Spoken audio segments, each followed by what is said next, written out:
Terima kasih Anda masih bersama kami. Pergolakan sipil di Indonesia tak muncul secara tiba-tiba. Hal ini jadi titik frustrasi publik yang berakar pada masalah ekonomi dan juga politik. Jurang terasa antara optimisme pemerintah dan juga realitas getir rakyat. Kita akan bahas pemicu kekecewaan masyarakat atas kondisi saat ini. Inilah Indonesia berbenah, pejabat jaga amanah.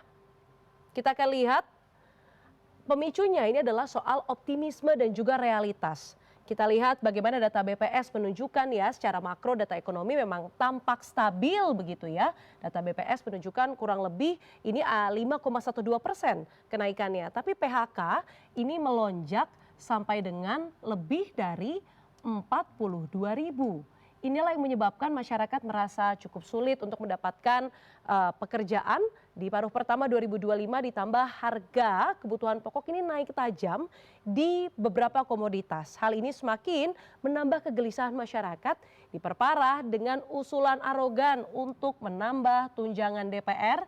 Ini adalah tunjangan rumah, kita ingat betul besarannya ini adalah 50 juta rupiah yang disebutkan ini merupakan 10 kalinya ini adalah UMP di Jakarta.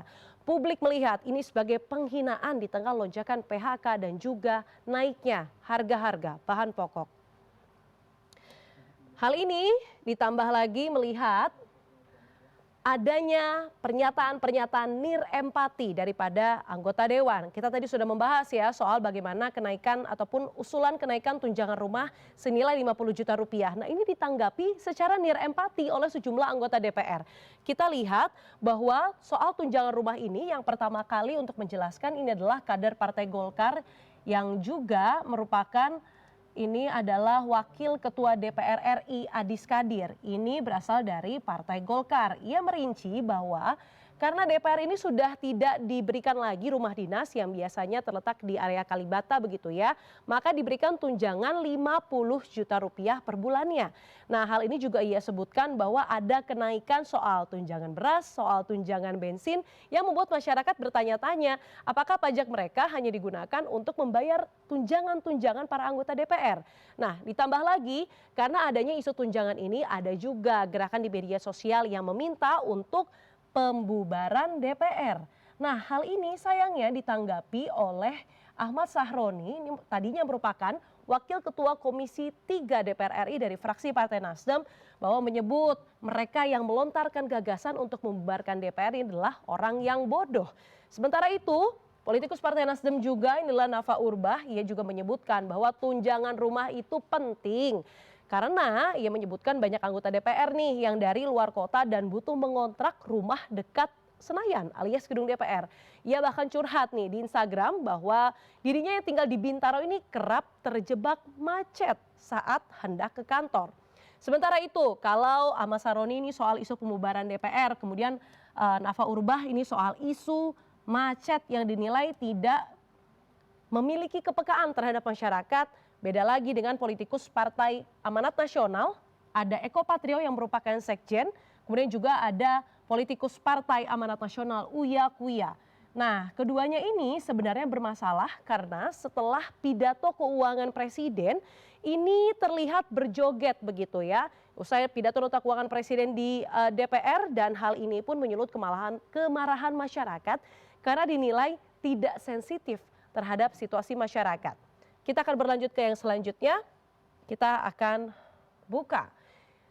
Selanjutnya yang memicu kembali kemarahan masyarakat ini bukan hanya soal tunjangan DPR RI tetapi soal insiden Afan Kurniawan. Kita lihat ini simbolnya adalah mawar yang layu dan juga helm dari ojek online. Meninggalnya Afan Kurniawan ini kita ingat betul begitu ya bahwa karena dilindas oleh mobil rantis Brimob di Jalan Penjernihan. Ini jadi babak baru demonstrasi di Indonesia. Ramai-ramai warga meminta pertanggungjawaban polisi atas meninggalnya Afan yang ternyata Afan ini tak mengikuti aksi demonstrasi. Ia pulang dari mengantarkan makanan. Afan Kurniawan dibunuh polisi di usia 21 tahun saat sedang mencari nafkah. Kita berlanjut ke pemicu kemarahan yang selanjutnya, ini adalah soal pernyataan pejabat negara. Kita ingat betul bahwa pernyataan sekjen partai politik masing-masing begitu ya.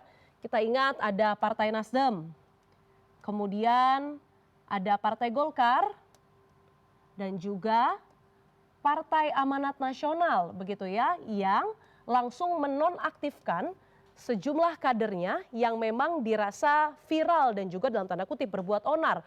Mulai dari Ahmad Saroni, kemudian Nafa Urbah dari Partai Nasdem, kemudian Adis Kade dari Partai Golkar, Uya Kuya dan Eko Patrio dari Partai Amanat Nasional.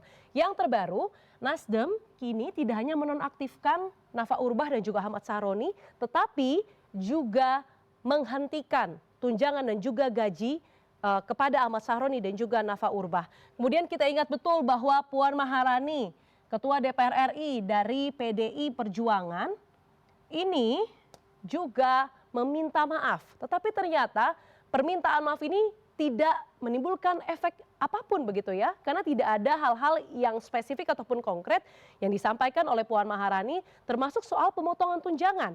Kemudian kita juga beralih ke pernyataan Presiden Prabowo Subianto yang memang mengucapkan bela sungkawa atas meninggalnya Afan, namun pernyataan ini dirasa belum mampu menjawab tuntutan rakyat karena belum ada rincian seperti apa sih besaran potongan tunjangan DPR yang diefisiensikan atau mungkin tindakan tegas kepada aparat yang berlaku represif.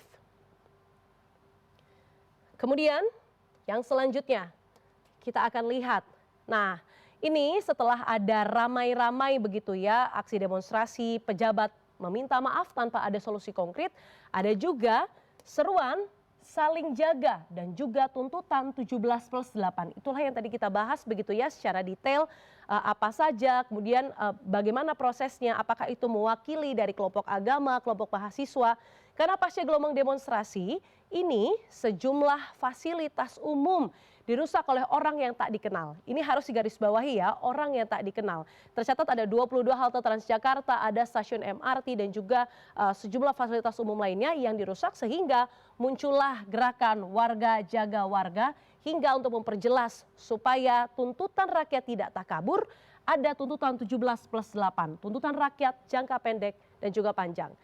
Dan gerakan-gerakan ini sudah dimulai maksudnya untuk tidak terpancing provokasi dan juga merusak fasilitas umum yang juga dibangun dengan uang rakyat. Dan itulah kurang lebih bagaimana sebenarnya apa yang memicu gerakan di masyarakat yang secara organik dan juga tuntutan yang diminta oleh masyarakat. Indonesia wajib berbenah, pejabat jaga amanah.